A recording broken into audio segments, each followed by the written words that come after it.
2 वर्ष ओलांडली तरीही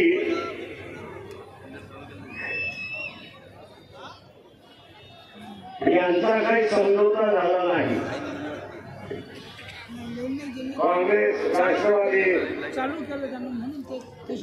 शिवसेना 2 वर्ष झाली, पण स्वतःमध्ये 48 जागा वाटून घेता येत नाही अशी असणारी परिस्थिती। मला राहून राहून शंका येते की यांना खरंच मोदीला हरवायचं आहे का आणि बीजेपीला हरवायचं आहे का, हा त्याच्यातला असणारा प्रश्न आहे।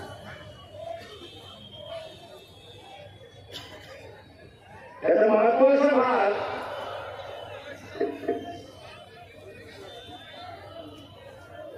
ते आता म्हणतात आम्ही वंचितला 2 जागा देतो।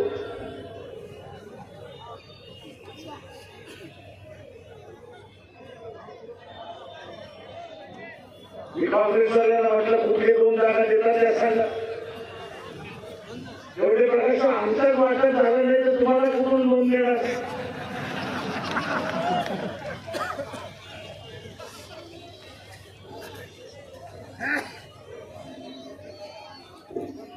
सांगण्याचा मुद्दा हा